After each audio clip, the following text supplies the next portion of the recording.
सह्याद्री कधीच नाराज करत नाही। पावसाळ्यात सह्याद्री जरा जास्तच खुलून येतो।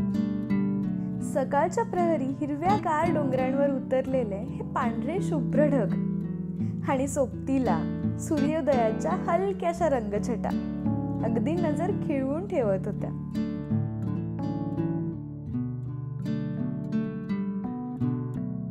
तर आज आपण बऱ्याच दिवसानंतर ट्रेकला चाललोय आणि जाता जाता तिथं वाटेत आपल्याला थोडेसे खाली क्लाउड्स मिळालेत आणि आपल्या पाठीमागे आपल्याला राजगड आणि तोरणा पाहायला मिळतो। तर आज आपण तोरण्याच्या ट्रेकला चाललोय।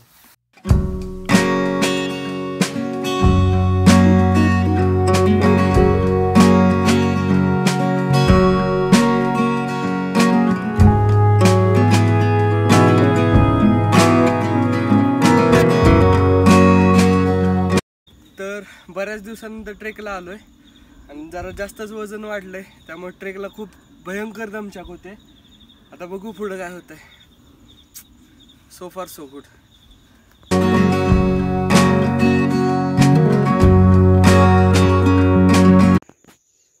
तर इथं जी कारवी आहे ती खूप दाट झाली आहे आणि आपल्या हाईट पेक्षा पण खूप उंचापर्यंत ती वाढलेली आहे।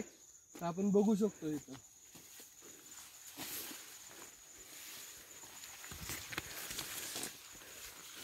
तोरण्याच्या या पट्ट्यामध्ये आल्यानंतर इथून त्या तिथपर्यंत थोडासा मध्ये खाली म्हणजे मागे टेकडे आणि पुढं पण टेकडे अशी, आणि हे मध्ये थोडंसं खाली आहे। आणि या भागात आल्यावर वाऱ्याचं प्रमाण जे असतं ते खूप म्हणजे वारं खूप फास्ट वाहतं इथं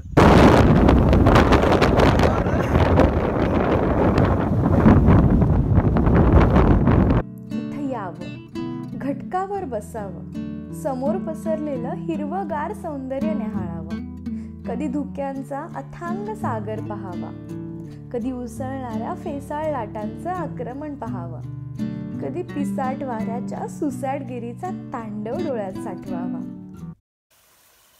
तर इथं छोटासा असा तोरण्याला जाताना मध्येच असा वॉटरफॉल आहे। आत्ता पाणी नाही आहे कारण मागच्या एक आठवडाभर पाऊस कमीच आहे, आणि पण आपण थोडंसं खळखळ खळखळ असा आवाज ऐकू शकतो।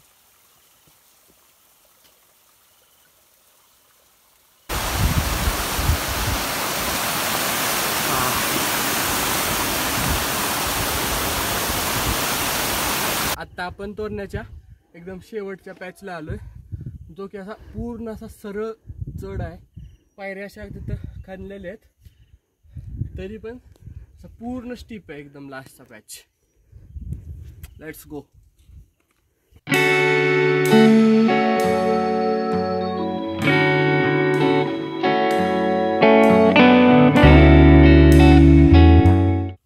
तर खडी चढाई केल्यानंतर आपण या बिनीच्या दरवाजाजवळ येतो, म्हणजे तोरण्याचा जो पहिला दरवाजा लागतो तिथं आलोय। तिथून एक थोडंसं 5 मिनिटाच्या अंतराने आपल्याला तोरण्याचा महादरवाजा लागेल। तर भेटू थेट महादरवाजावर।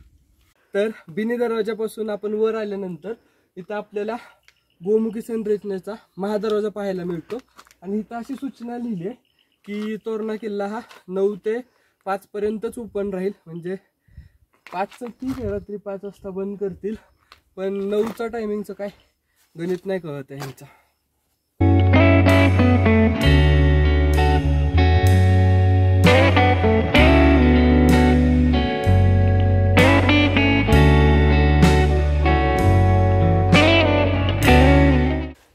तरी तो दरवाजा असा हा बसवलाय, जुना आहे।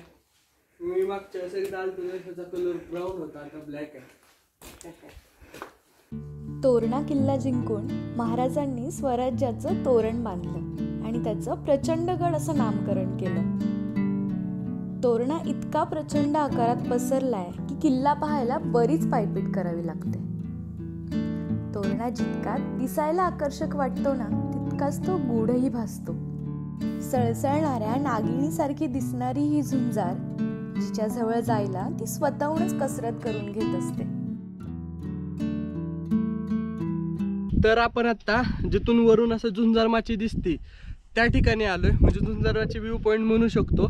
आणि इथं एक मस्त टाइम लॅप्स मिळालाय। आता पावसाळा असल्यामुळे खाली जाणं जास्त रिस्क आहे झुंजारमाचीकडं, जायचं असेल तर जाऊ शकतो, एवढं काय नाही, पण तरी पण पावसाळ्यात रिस्क आहे। पण आता ही टाइम लॅप्स मध्ये असे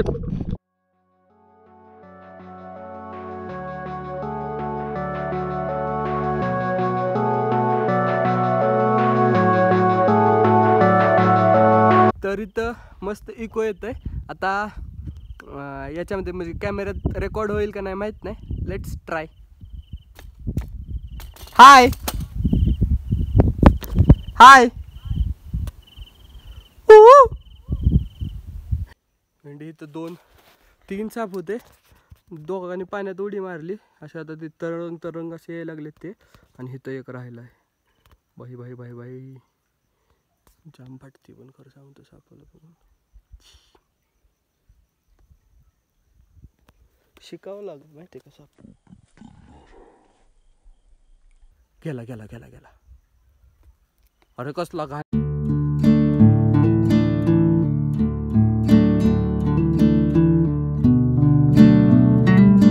तर हे तोरणेश्वर मंदिर आणि या बाजूला हे मेंगाई देवीचं मंदिर आपल्याला इथं तोरण्यावर पाहायला मिळतं. म्हणजे पलीकडून सरळ इथं अलीकडे आलं म्हणजे जिथून झुंजार चे व्ह्यू पॉईंट होता तिथून अलीकडे आलं इथं मेंगाई देवीचं मंदिर आहे. आणि आता इकडून गेलं की कोकण दरवाजाला आपण जाऊ.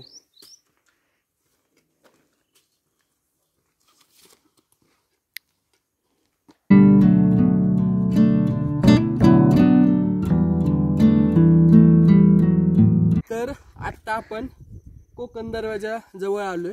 म्हणजे इथून आपल्याला बुदलामाचीकडे जायचा रस्ता आहे. पण आधी आपण इकडून वर जाऊन व्ह्यू कसा दिसतोय ते पाहूया.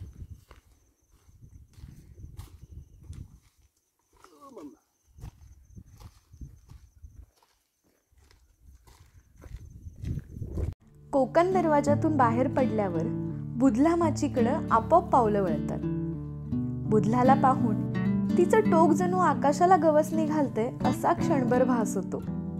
ती जितकी आकर्षक दिसते ना तितकीच ती गूढही भासते. तर हा जो आहे हा कोकण दरवाजा आणि इथून ही अशी खालून जायची वाट आहे. आणि हा समोर जो व्ह्यू दिसतो हे छोटंसं टोक जे आलेलं आहे हे बुदलामाची. म्हणजे याच्यामध्ये छोटं दिसतंय तसं ते खूप मोठं आहे.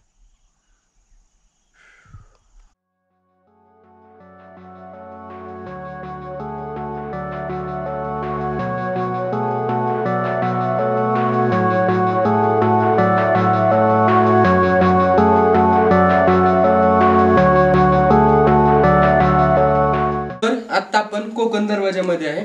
म्हणजे इथून आपल्याला बुदलामाचीकडे जाता येतं. आणि राजगडवरून म्हणजे संजीवनीवरून जी वाट येते तोरण्याला यायची ती पण या बुदलामाचीकडेच मिळते. तर आपण निम्म्यापर्यंत जाऊन पाहूया ते. चला.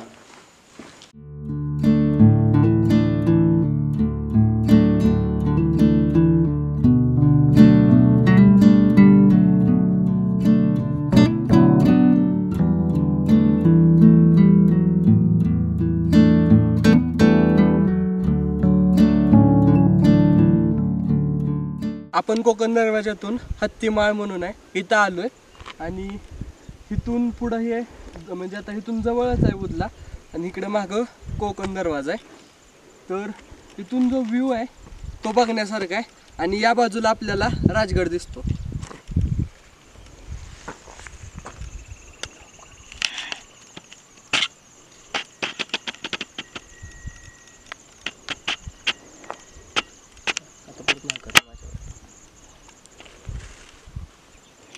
आणि ही म्हणजे राजगडवरून येणार आपल्याला इथं संजीवनी माची आहे. आणि इथून ह्या ज्या टेकड्या आहेत अशा 7-8 टेकड्या क्रॉस करत आलं की आपल्याला इथं बुदलाच्या आसपास कुठंतरी आपण राजगडवरून तोरण्याला येऊ शकतो. तर आत्ता आपण इथं वर होतो म्हणजे हत्तीमाळ जे म्हणलं ते. आणि इथून म्हणजे खाली यायला असा रस्ता आहे. म्हणजे इथून पण आपण सरळ खाली येऊ शकतो. आणि इथून जायला छोटीशीच वाट आहे आणि अंधार असल्यासारखी. याच्या आधी पण आपण ट्राय केलं तर आपण गेलो नव्हतो. आज बघू व्हिडिओ फ्लॅश लावलाय म्हणजे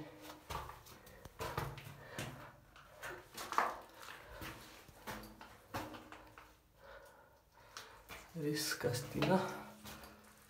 तर आधीच सापाचं दर्शन झालंय.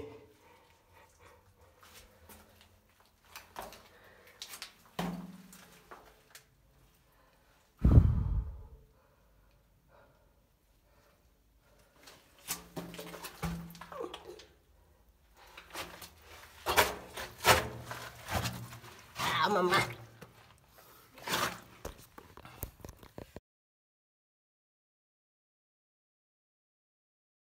देवा आलो. हे तर इथं हा असा व्ह्यू आहे आणि इधर से अपने का जाने काय केवढं आहे आपण असं बघू शकतो. बरं असं मोजून दाखवतो मी. हे म्हणजे माझं या हातापासून एवढं म्हणजे पुढं एक 4 बोटं एवढंच अंतर आहे इथून. तर आत्ता जिथं आत गेलो होतं ना ते ह्या ज्या पायऱ्या उतरतात अशा 2 याच्या मधून तो रस्ता आहे.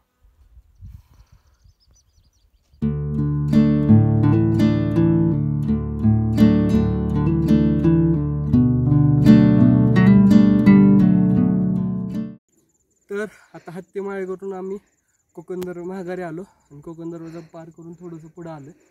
आता आपण थोडंसं खाऊया म्हणजे पूर्ण बुदलापर्यंत गेलो नाही कारण बस परत पावसाचं वातावरण होईल सगळं भिजल गॅजेट वगैरे रिस्की वाटतं. उतरायचं काही ते खाऊ आणि उतरू.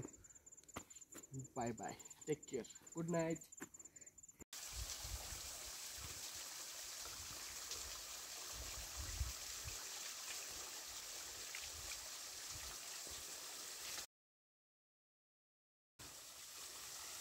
अचानक आणि भयानक असा बेकार पाऊस चालू झाला. म्हणजे फ्लोवरून समजू शकता जाताना ऊन होतं आणि इथं काहीच नव्हतं. तर तिथं मागं असा अख्खा पाण्याचा फ्लो आहे. फ्लो पूर्ण मी आता जाऊ दे मला म्हणजे फाटते त्यामुळे मी चाललो आता. Bye bye.